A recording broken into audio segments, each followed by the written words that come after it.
Halo semuanya, jumpa lagi dengan saya Generasi di The City Light Purwokerto Online Experience kita hari ini. Saya ucapkan selamat bergabung untuk Anda semua, baik Anda yang Kristen maupun Anda yang bukan Kristen, serta Anda yang menyaksikan tayangan kami ini, baik Anda yang di kota Purwokerto atau dimanapun Anda berada, saya ucapkan terima kasih. Dan untuk mengawali online experience kita hari ini, rekan saya Betty dan TCL Band Purwokerto akan menyanyikan sebuah lagu untuk kita semua. Nah, setelah rekan saya Betty dan TCL Band menyanyikan lagu, kita akan bersama mendengarkan kebenaran firman Tuhan yang akan disampaikan oleh Pastor Jason. Tema yang akan disampaikan oleh Pastor Jason untuk hari ini yaitu Dari Nol Lagi. Kata-kata ini sering kita dengar terutama saat kita sedang mengisi bahan bakar di SPBU. Sebelum mengisi bahan bakar, biasanya petugas SPBU itu akan menyampaikan kepada customer, dari nol ya Bapak Ibu. Demikian juga saat kita akan berkendara, baik kita menggunakan kendaraan mobil maupun motor. Setelah kita berkendara, baik dekat maupun jauh, dan saat mesin dimatikan untuk kita berhenti di suatu tempat atau tujuan, maka tanda di speedometer akan kembali ke nol lagi. Dan saat kita akan kembali berjalan dan menyalakan kendaraan, maka yang tampak di speedometer angka akan muncul dari nol lagi. Apakah yang dimaksud dari nol lagi? Mari bersama kita simak. Dan semoga firman Tuhan hari ini akan menguatkan dan memberkati kita semua. Baik, mari kita akan segera bergabung di online experience kita hari ini. Dan untuk informasi, tayangan khotbah dan pujian hari ini adalah rekaman ibadah minggu lalu. Jadi teman-teman semua jangan kemana-mana dulu, tetap stay di channel ini. Tuhan Yesus memberkati kita semua. Kita nyatakan lebih lagi bersuara, sungguh nyata kasih-Mu sepanjang hidupku, sungguh nyata kasih-Mu di sepanjang hidupku. Dengan darah-Mu Kau tebus dosaku. Terima kasih Tuhan.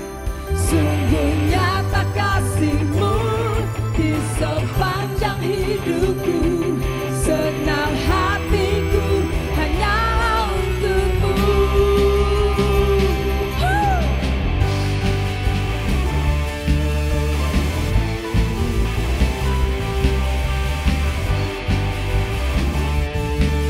Katakan seindahnya pelangi, seindahnya pelangi.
Jadi selamat sore kepada Bapak Ibu, saudara-saudara semua. Saya ingin memberikan update terlebih dahulu sebelum saya share apa yang Tuhan akan titipkan kepada kita semua. Kita sudah diberi nama sekarang ini namanya The City Light. Saat ini The City Light adalah satu gereja di 3 lokasi. Ada di Purwokerto, ada di Jakarta Barat, di Gedung Orang Tua Group, ada di Jakarta Timur, di Jalan Pemuda.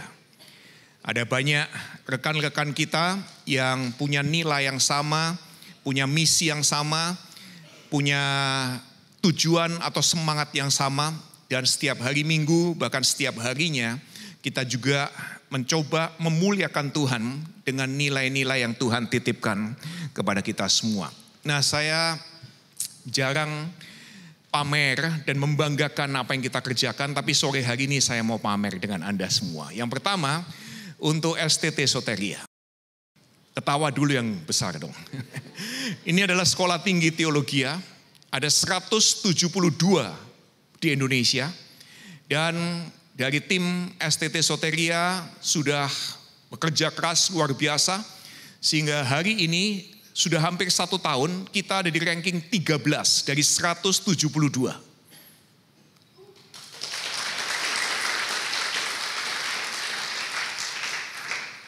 Kalau Anda pernah di lingkungan sekolah, Anda tahu apa artinya ada di ranking 20 besar. Itu persyaratan yang sulit, di mana semua yang terlibat di dalamnya harus memenuhi kriteria dan persyaratan. Dan kita berterima kasih kepada rekan-rekan yang mengurus Soteria ini, Pak Hendy dan kawan-kawan, karena mereka sudah membuat STT ini menjadi salah satu STT yang disegani. Pak Hendy sendiri beberapa minggu yang lalu diundang ke sekolah tinggi yang cukup terkenal di Indonesia dalam dunia Kristen.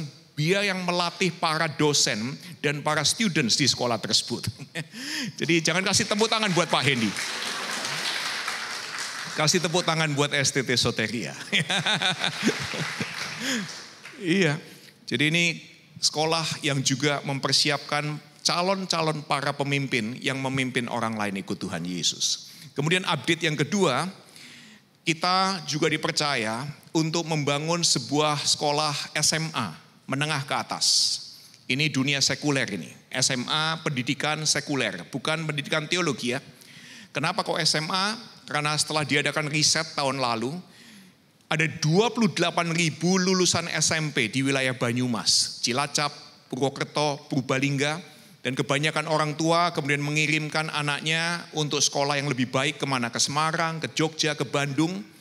Karena apa? Daya tampung SMA hanya 9.000 di kota Purwokerto ini. Jadi kemudian ada yang mengajak kita bekerja sama, dan coba membayangkan kalau ada sekolah SMA yang bagus, yang berkualitas, dengan taraf, dengan standar internasional ada di kota ini. Dan kita sudah persiapkan 2 tahun terakhir, saat ini sedang mengurus izin-izin, gambarnya sudah jadi. Bapak Ibu Saudara-saudara bisa lihat di belakang, ini gambar yang sudah dibuat. Akan ada beberapa fase pembangunan. Kita mentargetkan banyak sekali izinnya, ribet banget, bulan Oktober atau November semoga bisa diselesaikan. Jadi saya mengajak kita semua berdoa, dan sesuai dengan kehendak Tuhan mungkin Januari kita akan mulai membangun. Ada dana yang sudah dipersiapkan sekitar 40 miliar, kita butuh total dana sekitar 50-55 miliar. Kalau Bapak Ibu Saudara-saudara ingin terlibat dalam pekerjaan Tuhan yang besar ini, saya mengajak kita semua untuk terlibat mempersiapkan dunia pendidikan di kota Purwokerto ini yang bisa jadi sebuah tempat yang baik.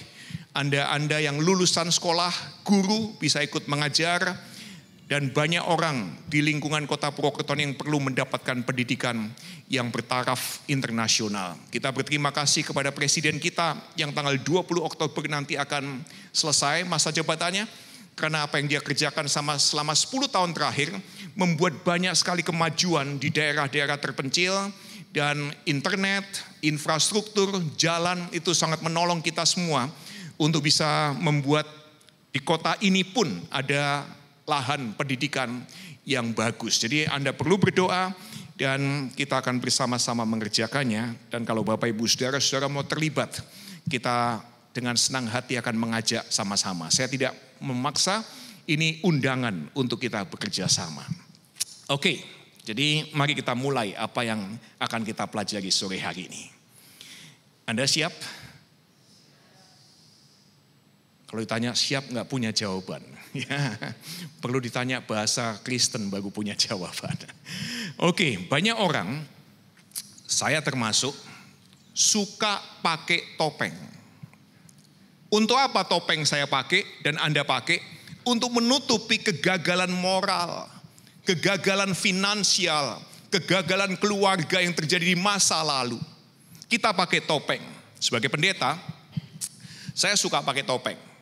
Karena topeng pendeta itu ada yang mengenakkan. Yang paling umum ya, kalau saya pakai topeng pendeta, kalau saya makan di restoran, kadang-kadang pada saat bayar ternyata sudah lunas dibayar bonnya. Saya mau bayar uang sekolah anak, SMP, SMA, karena tahu saya pendeta, saya dapat diskon 25%. Ya, jadi banyak orang Kristen kemudian tolong dong minta suratnya, saya kasih pakai topeng saya sebagai pendeta. Tetapi keberuntungan tersebut tidak berlaku pada saat saya ketemu dengan polisi. Beberapa kali saya melanggar jalur bus Transjakarta dan saya bilang saya pendeta Pak. Polisinya malah bilang gini, justru Bapak pendeta harus kasih teladan, tetap didenda, tetap ditilang. Ya, nggak berlaku ternyata. Saya juga membayangkan kalau saya lihat-lihat showroom Harley Davidson, karena saya suka motor juga, tiba-tiba salesman showroom Harley Davidson berkata seperti ini, Pak, yang Harley Davidson Ultra Limited, itu salah satu seri dari motor Harley Davidson. Kapan mau dikirim Pak? Karena sudah lunas dibayar. Harganya 1,2 miliar. Waduh, saya membayangkan kalau saya dapat keberuntungan seperti itu, alangkah menyenangkan. Tapi sampai hari ini belum pernah. Tapi ada banyak hal yang mengenakkan pada saat saya pakai topeng pendeta. Tapi tahukah Bapak Ibu Saudara-saudara tidak enaknya jadi pendeta apa? Salah satunya saya kasih tahu. Kalau ada sebuah acara, apakah di nightclub, ataukah di restoran, acara ulang tahun, acara party, kemudian ada wanita pakai rok mini atau pakai baju super seksi, biasanya semua mata pria tertuju kepada wanita seksi tersebut. Betul nggak para pria? Yang di depan pura-pura ini mainan handphone, nggak mau ngeliatin cewek seksi kan? Tetapi kalau ada cewek seksi di sebuah ruangan dan saya ada di ruangan tersebut, semua mata tidak tertuju kepada wanita seksi, tertuju kepada siapa? Kepada saya. Pendeta ngeliatin nggak wanita seksi? Nah, saya pria straight. Sama seperti pria straight lainnya, sebagai pendeta saya harus pakai topeng yang baik. Tetapi Bapak Ibu Saudara-saudara mungkin punya pengalaman, pakai topeng itu bikin capek. Pakai topeng itu melelahkan. Nah, tema kita hari ini adalah dari nol lagi. Bagaimana memastikan besok lebih baik daripada kemarin. Kalau kita mulai dari nol lagi dalam hal apapun, dalam relasikah, dalam moralkah, dalam finansialkah, khotbah hari ini mau mengajak kita untuk tidak mengulangi kesalahan di masa lalu, bahkan kita mau buat besok, hari esok lebih baik daripada hari kemarin. Tadi pagi kita sudah mulai dengan memberikan sebuah pengharapan. Kalau Bapak Ibu Saudara-saudara mengizinkan Tuhan mengerjakan sesuatu antara hari kemarin dan besok, maka besok, esok hari akan bisa lebih baik daripada kemarin. Caranya tadi pagi saya usulkan dengan ngapain? Dengan bikin perencanaan menjadi manusia disiplin. Kalau nggak tahu apa isinya, Bapak Ibu Saudara-saudara bisa minta video atau rekamannya untuk tadi pagi. Nah, sore ini saya akan berbagi satu praktis, satu latihan, satu hal yang kita bisa praktekkan, namanya ini, mengambil tanggung jawab. Mari kita katakan bersama-sama, 1, 2, 3. Mengambil tanggung jawab. Yang saya yakin kita nggak terlalu suka ambil tanggung jawab. Termasuk saya. Daripada saya ngambil tanggung jawab, saya lebih baik pakai topeng. Saya lebih baik sembunyi di balik topeng. Ada satu permainan, ini game pertama, permainan pertama yang kita semua mainkan dalam kehidupan ini. Permainan ini tidak ada orang yang menulis aturan mainnya, tetapi semua orang tahu bagaimana memainkan permainan ini. Tiap orang di tiap benua memainkan game ini. Ada yang tahu permainan apa itu? Ada yang tahu nggak? Kalau ada nanti dikasih hadiah sama Pak Doni. Voucher 1 juta batik. Yang rugi nyonyanya.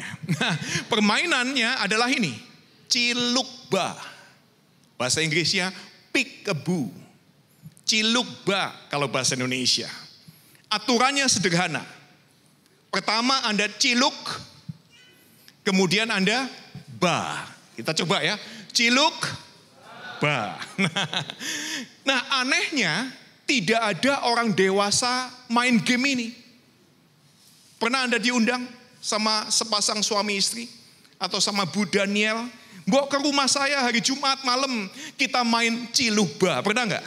Nggak pernah. Saya usulkan ini permainan yang bisa dicoba oleh kelompok usia emas.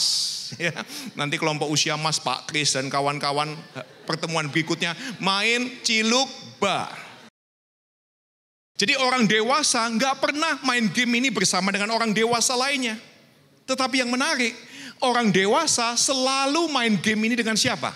Anak kecil. Engkong emak main cilukba sama anaknya. Papa mama main cilukba sama anaknya. Saya usia 50 tahun aja ketemu bayi kecil, supaya dia suka sama saya main cilukba sama dia. Nanti dia ketawa, bahagia, dia seneng. Apa yang dialami seorang anak dalam permainan cilukba? Bayi yang pertama belajar ini. Aku bisa menyembunyikan diri. Papa mama tutup mata, aku bisa sembunyiin diri. Aku tutup mata, aku bisa sembunyiin diri. Bagian sembunyi penting bagi anak-anak, karena itu menunjukkan kapasitas manusia untuk apa? Sendirian. Tapi ada. Saya bisa sendirian, tapi saya bukan sesuatu yang benda yang tidak ada. Saya bisa sendirian, tapi saya eksis. Ciluk. Dan kemudian apa? Bah. Aku bisa menunjukkan diriku sekarang. Aku bisa melihat diriku sendiri. Dan aku bisa melihat Anda, kamu. Kita terhubung dan kita kemudian tertawa, senang dan bahagia. Game ini, permainan ini ternyata penting bagi pertumbuhan manusia. Seorang ahli psikologis namanya Robert Karen, dia mempelajari sebuah teori yang namanya attachment theory. Teori ikatan batin. Teori di mana orang dengan orang lainnya itu punya bonding, punya ikatan. Dan dia mengamati orang tua, terutama ibu-ibu main game ini dengan anaknya. Kalau si ibu, si mama menatap si bayi terlalu lama, bayi justru merasa nggak bahagia dan dia noleh. Persis kayak Anda, kalau saya tatap lama, pasti mata Anda kemudian gesek-gesek.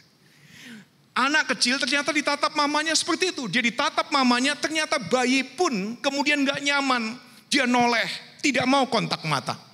Jadi kalau bayi diawasi terus, dia justru merasa tidak nyaman. Tapi kalau orang tuanya atau mamanya berhenti menatap, si bayi merasakan tanda bahaya. Alarmnya kemudian waspada dia. Apa yang dikerjakan bayi? Dia akan nangis. Dia akan mencoba mendapatkan perhatian dan kontak mata dari mamanya lagi. Bahkan kalau hal ini sering terjadi, si bayi nanti akan menyerah. Mamaku, aku sudah nangis tetap gak mau lihat. Dia depresi. Dan kemudian tidak akan berusaha cari kontak mata lagi. Sekarang Anda tahu sore hari ini. Kalau ada orang yang Anda ajak ngomong gak mau menatap mata. Karena apa? Gak diajak main cilukba sama mamanya. Mamanya tatap dia. Kemudian mamanya tidak pernah menatap anak ini lagi. Sehingga besarnya kalau diajak ngomong dia gak mau kontak mata. Nah, orang tua yang bijak tahu bagaimana membangun ritme dan ritme di mana si anak boleh menyembunyikan dirinya dan menunjukkan dirinya dan kemudian menikmati kebahagiaan kebersamaan. Pelajaran singkatnya adalah ini. Anda dan saya tidak tahan untuk bersembunyi. Kita tidak tahan kalau kita harus menyembunyikan diri kita di balik topeng. Tiap orang kepingin dikenali. Tiap orang kepingin diterima. Tiap orang ingin disambut, ingin dihargai. Itu sebabnya banyak orang yang mengerjakan apapun, pergi ke daerah tertentu, melakukan aktivitas apapun, bahkan pelayanan sekalipun, kita kemudian foto, selfie, kita taruh di media sosial. Kenapa? Kita ingin diterima, kita ingin dikenal. Bagaimana dengan orang yang kemudian mengalami kegagalan di hari kemarin? Orang yang mengalami kegagalan di hari kemarin, kemudian seringkali memilih untuk sembunyi. Apa yang terjadi dengan sembunyi di balik topeng? Ada orang yang bersembunyi di balik apa? Pertemanan yang superficial, pertemanan yang dangkal. Anda kalau ketemu dengan banyak orang suka ngobrolnya hal basa-basi. Bahkan Anda bisa sekali menciptakan suasana ngobrol, ngomong apapun Anda bisa. Soal bola, soal politik, soal cuaca, soal bakso, soal sepeda, soal bakmi. Anda bisa omongin apapun. Tapi itu percakapan dari pertemanan yang dangkal. Semua kata, semua topik adalah topeng di mana Anda menyembunyikan hati Anda yang luka.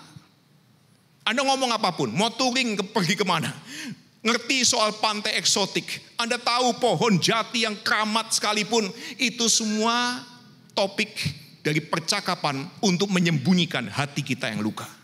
Ada juga yang sembunyi di balik humor dan guyonan. Orang-orang seperti ini biasanya suka buat orang ketawa, hebat banget bikin orang ketawa.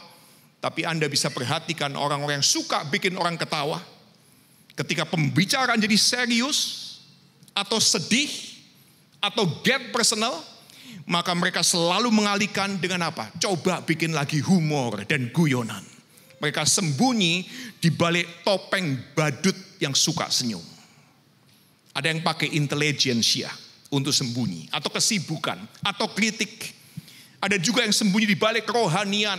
Anda mungkin paling banyak kalau Kristen mengalami ini. Anda punya teman yang suka ngutip ayat Alkitab. Diskusi apapun dia selalu bilang gini, kamu perlu berdamai dengan Tuhan.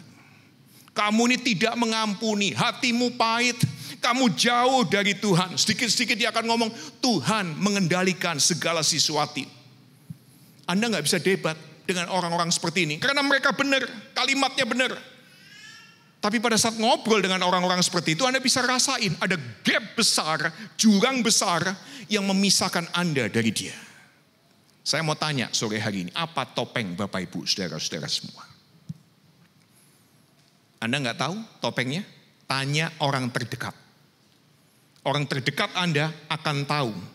Dia akan bisa kasih tahu apa topeng yang sedang kita pakai. Dan ini yang fatal tentang topeng. Topeng membuat saya dan Bapak Ibu saudara-saudara semua tidak ambil tanggung jawab. Dan selama kita tidak ambil tanggung jawab, tidak ambil bagian kita atas permasalahan kemarin, atas kegagalan kemarin, atas kesalahan kemarin, kita tidak akan pernah mempersiapkan langkah untuk membuat hari esok jadi lebih baik. Apa yang terjadi? Kalau kita tidak ambil tanggung jawab tentang kegagalan masa lalu, ini yang terjadi. Kita selalu salahin orang lain. Kita selalu bilang gini, bukan salahku, salahnya dia, salahnya suamiku, salahnya istriku. Ya, dia dulu nggak jujur dengan kebiasaan buruknya. Dia nggak mau ngaku pada saat pacaran bahwa dia kecanduan narkoba.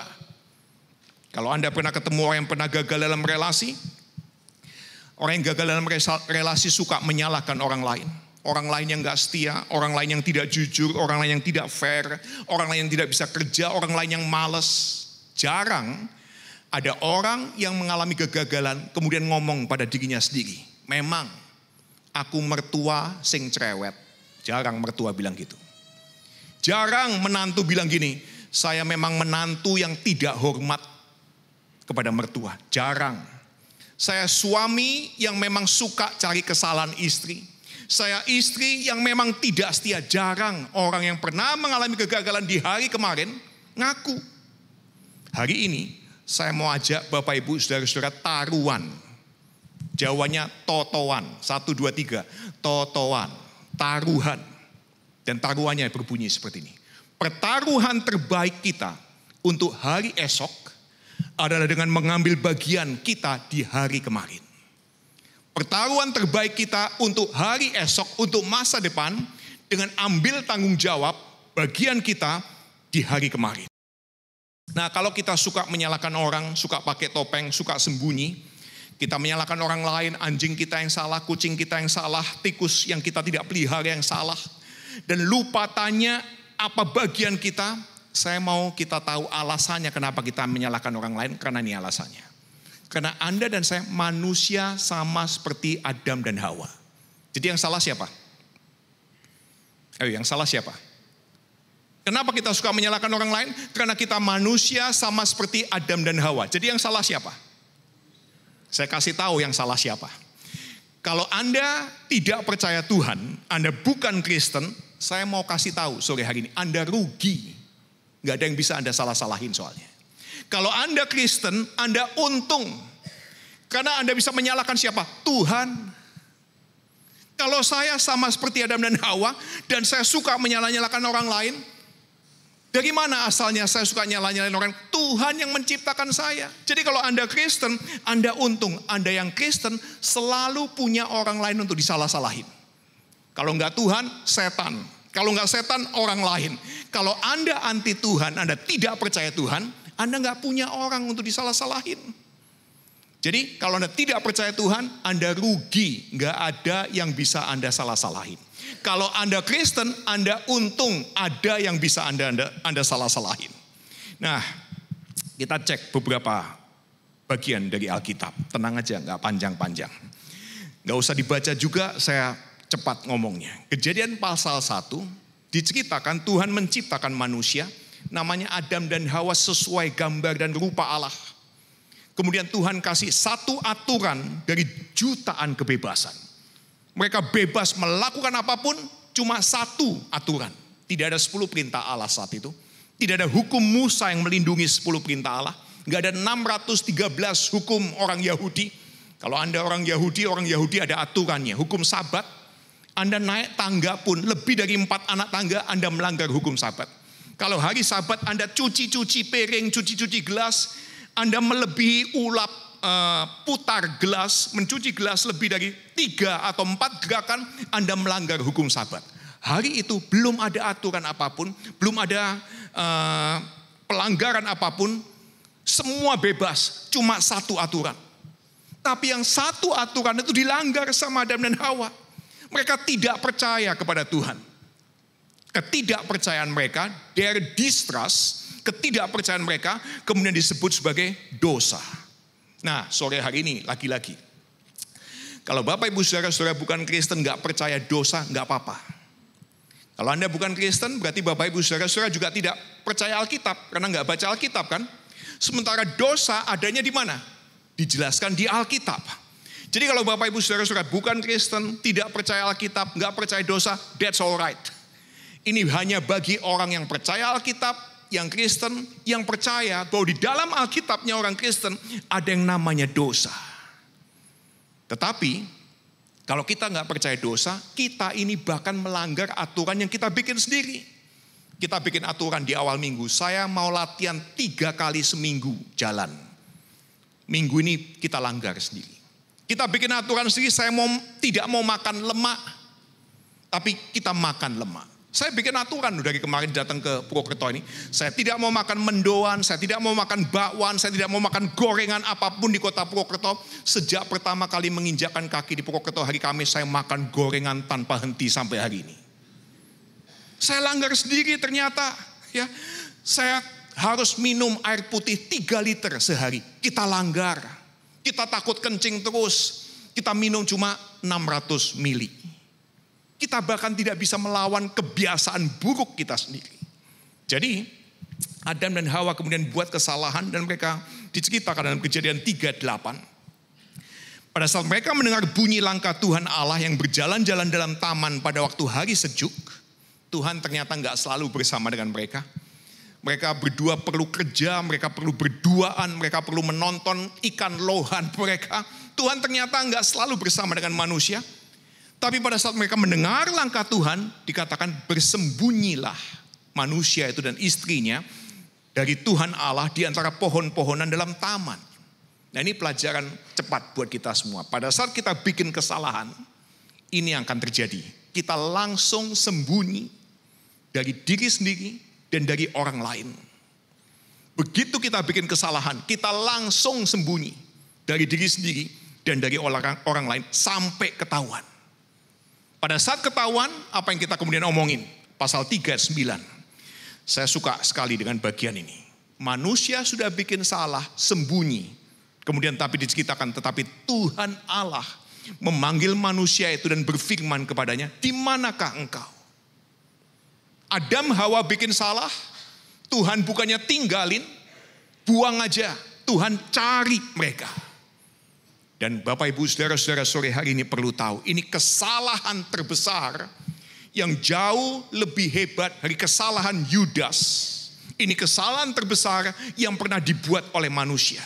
Ini kesalahan yang bikin Tuhan Yesus mati di atas kayu salib. Bukan kesalahan Yudas karena mengkhianati beliau, tapi karena kesalahan Adam dan Hawa yang Anda dan saya juga lakukan.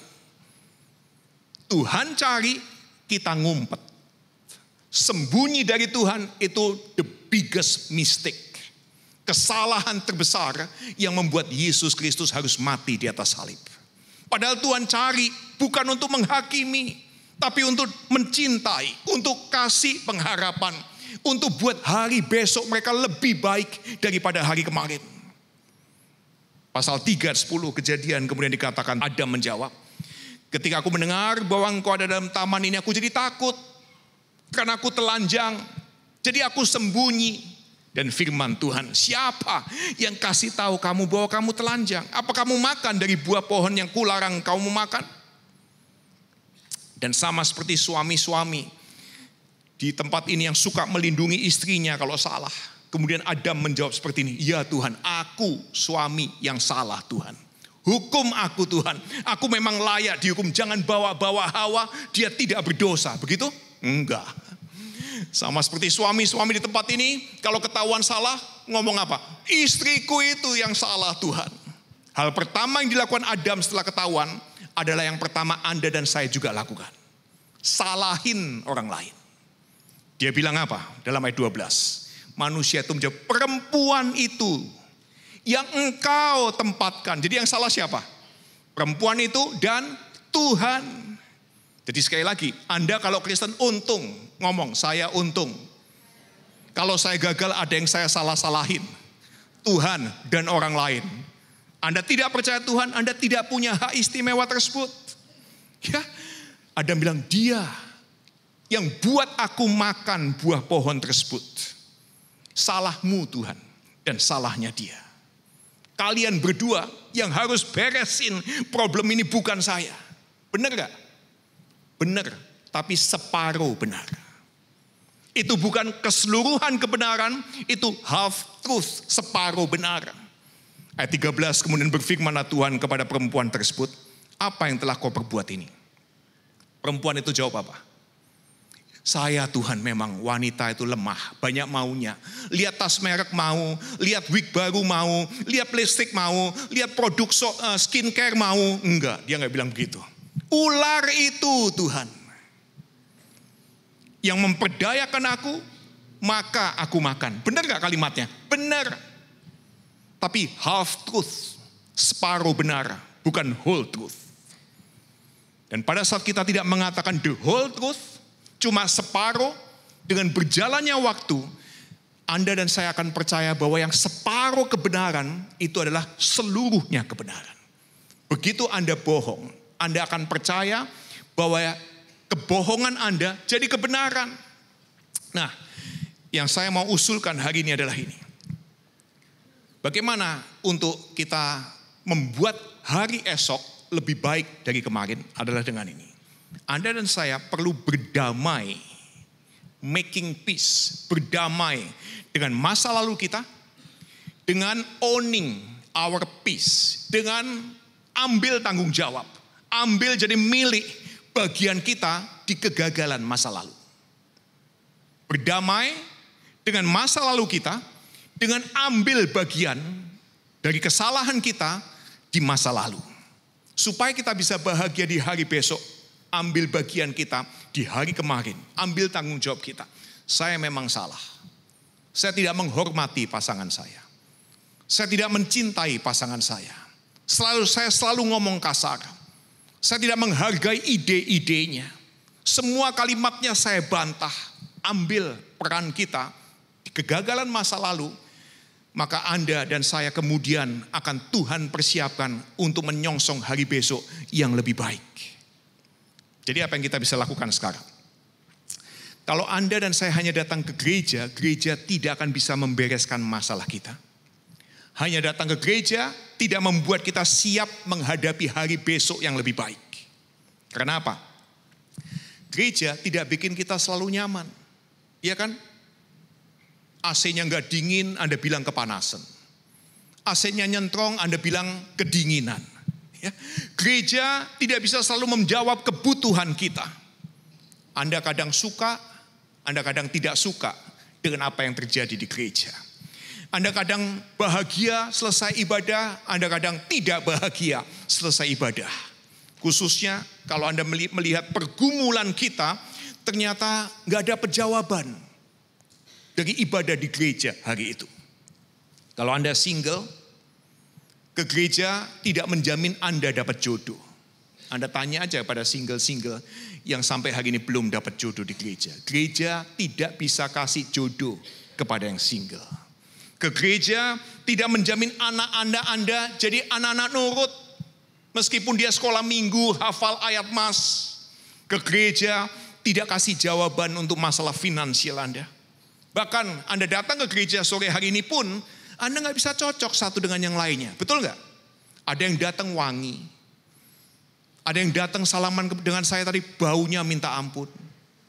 Kita terima semuanya kecuali yang bau. Anda kalau mau ketemu dengan banyak orang, Anda perlu mandi. Serius. Itu hidup manusia yang wajar seperti itu. Tapi di gereja kita menemukan orang-orang seperti ini. Jadi Anda tidak bisa cocok dengan semua orang yang kita temukan di gereja. Kita mungkin sebel dengan warna lantai, warna lampu, kita sebel dengan rasa kopi. Ada yang sebel dengan baju pendeta yang saya pakai. Ada yang datang kepada saya bilang gini, "Koh, bro, saya ketemu kamu bajunya hitam semua. Bosen bener. Sebel banget saya lihat bajumu yang warnanya hitam."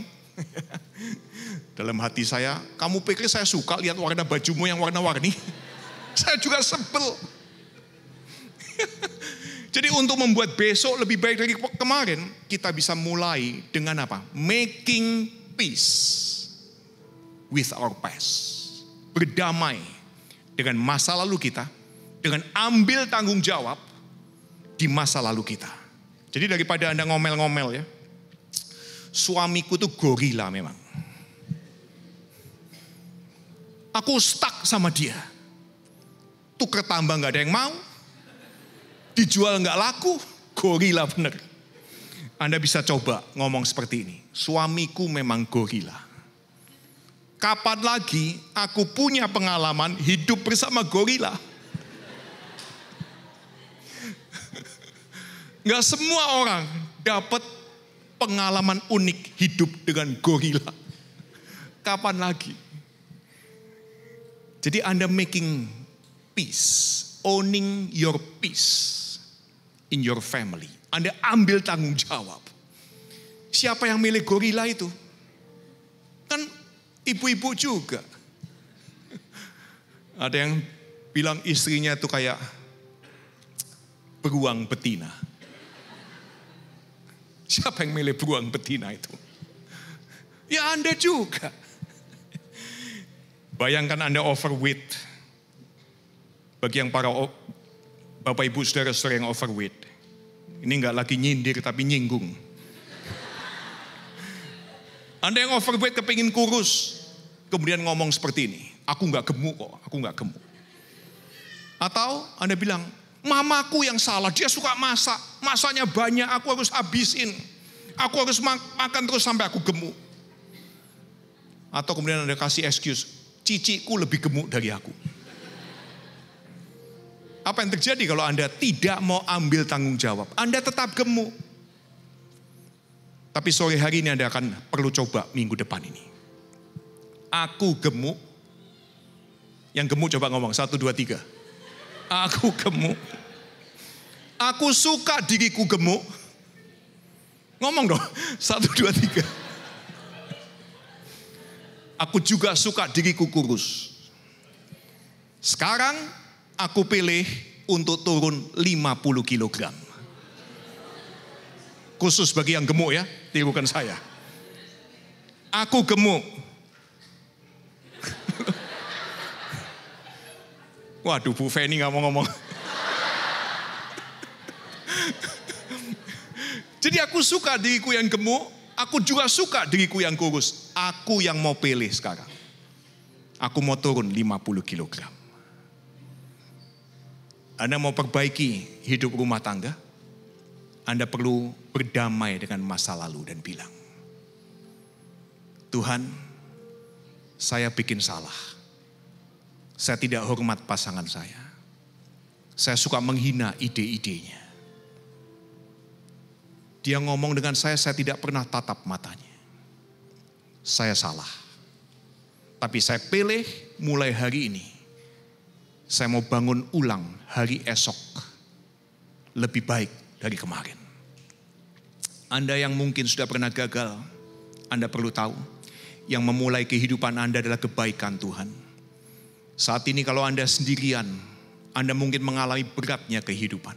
Tapi Anda tidak sendirian, Tuhan bersama dengan Anda. Dengan Anda berkata, saya memang punya bagian di masa yang lalu, Tuhan akan menyertai Bapak Ibu saudara-saudara untuk membangun hari esok lebih baik dari hari kemarin. Dengan apa? Berdamai dengan masa lalu kita. Dengan ambil bagian. Saya punya bagian di masa lalu saya. Karena besok akan lebih baik dari kemarin kalau Anda dan saya ambil tanggung jawab di kegagalan masa lalu. Mari kita berdoa bersama.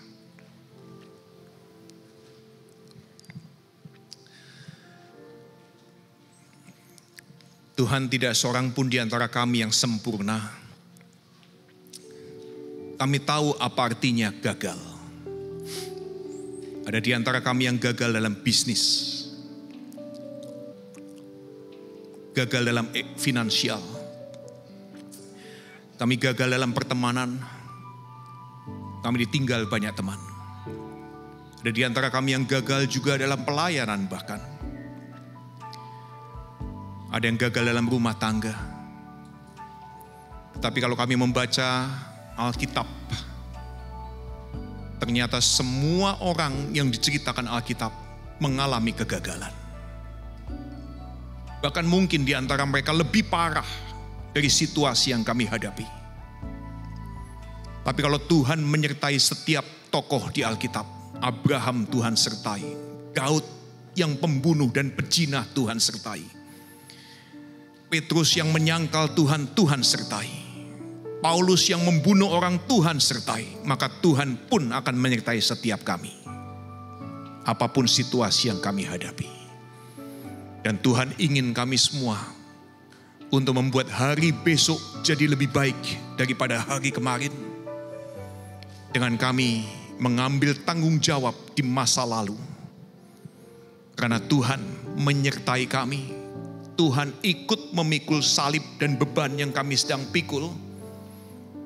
Tanggung jawab kami di masa lalu yang membuat segalanya berantakan. Kami tidak pikul sendirian, Tuhan pikul bersama dengan kami. Dan kami berdoa, setiap orang akan disertai Tuhan. Setiap pribadi akan diberi hikmat oleh Tuhan. Setiap ibu dalam rumah tangganya yang sudah sendirian disertai Tuhan. Anugerah Tuhan melimpah setiap harinya baru. Setiap ayah yang tidak bisa komunikasi dengan anaknya disertai Tuhan. Diberikan anugerah yang selalu baru untuk punya hikmat membuka komunikasi dan pembicaraan dengan anaknya. Setiap businessman yang sedang mulai dari nol lagi, Tuhan sertai.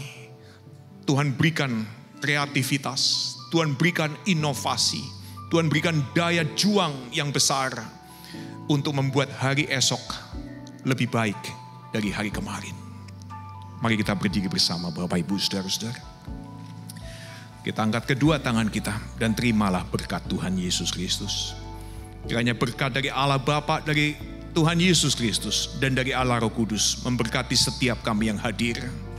Kami yang agamanya Kristen, kami yang agamanya bukan Kristen, kami yang keluarganya baik-baik, kami yang keluarganya tidak begitu baik.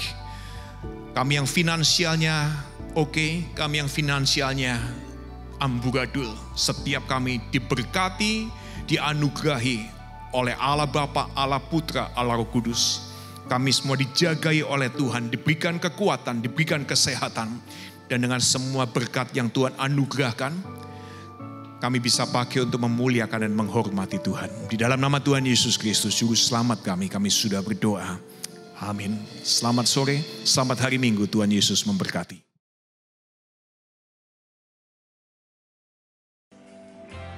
Bergembiralah di dalam Tuhan, maka Ia akan memberikan kepadamu apa yang diinginkan hatimu.